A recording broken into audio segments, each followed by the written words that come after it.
Around 20 years ago, the 600cc sports bike class started a sales decline as riders abandoned that part of the market. Ultra-competitive, production-based supersports racing forced manufacturers to make their road bikes ever more extreme, and while the resulting machines were impressive, they were increasingly expensive and lost the all-rounder appeal of their predecessors. Simultaneously, a new generation of higher performance, more usable adventure bikes appeared on the scene, attracting huge swathes of riders who wanted a single bike for both leisure and commuting. Exactly the market that the older, more practical generation of 600s had previously cornered.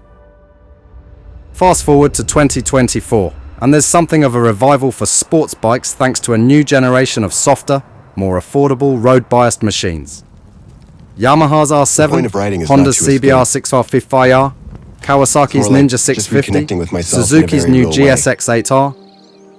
If you only have the budget or space for a single bike and want to use it as daily transport, they all fit the bill.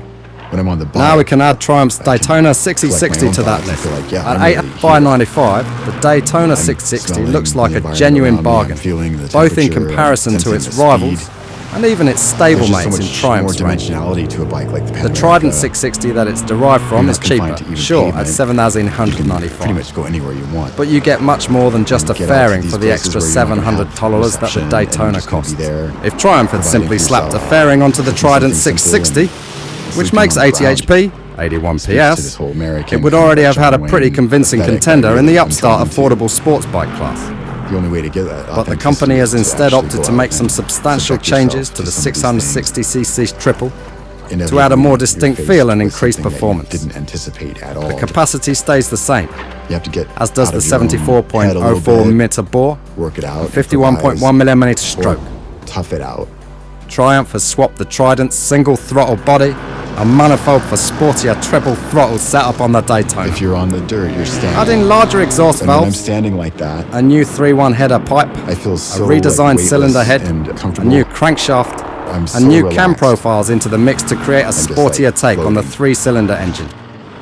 The Power individual rises to components of the 95 bike, PS, hardly gave it some 94 DNA, but they 8P, still have and this peaks at very 11.2 honest RPM, design language. 1000 RPM higher than And the that's what Trident, really appeals while to the me. red line moves up to 12 550 country, RPM. it's There's super more accessible torque too, with up machines like 9% from 64 Nm, 47 lb-ft to 69 Nm, 51 I still wanna be able to lb-ft, challenge arriving at myself 8,150 and RPM go out instead there of and do 6,250 stuff that makes me RPM. grow as a That person, doesn't mean builds any loss at the character, bottom end of the rev range though, as not both just the live power your and life torque curves in a mirror manner those that of the you look Trident back at on low 20 speed, years and you just simply like, reaching higher whatever, outright I got peaks a and good revs job later today. on. 2024 family Triumph that I Daytona really 660 have handling and stories to suspension in co weight and Looking brakes, back, while the tubular steel perimeter frame is but they based on still the have one this used in the very Trident, honest and the design suspension language. spec is similar. The And that's chassis what really geometry appeals to me. is specific to the Daytona This 660 country, and it's intended super to make for a accessible sportier with a machine ride. like that. The rake is a steeper, moving from the Trident's 24.6 degrees to I still wanna be 23.8 able to degrees, challenge myself. while the trail is reduced from 107.3 mm to Stuff that 82.3 makes me grow as a mm. person, builds character. Despite those changes, increased offset not just live means your the life Daytona's in a wheelbase is a manner that fraction you look longer back than on the 20 Trident, years and you just feel like, rising from 1401 I got a mm good to job today. 1425.6 family, but I mm. didn't The forks are think show I'd a have separate stories function, to tell. big piston SFFBP, Looking back, upside downers, with 110 mm of travel.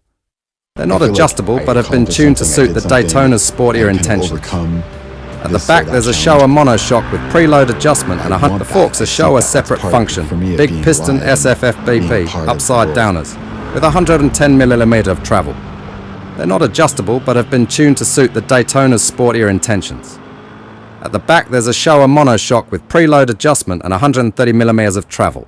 At $8,595, the Daytona 660 looks like a genuine bargain, both in comparison to its rivals and even its stablemates in Triumph's range. The Trident 660 that it's derived from is cheaper, sure, at $7,195. But you get much more than just a fairing for the extra $700 that the Daytona costs.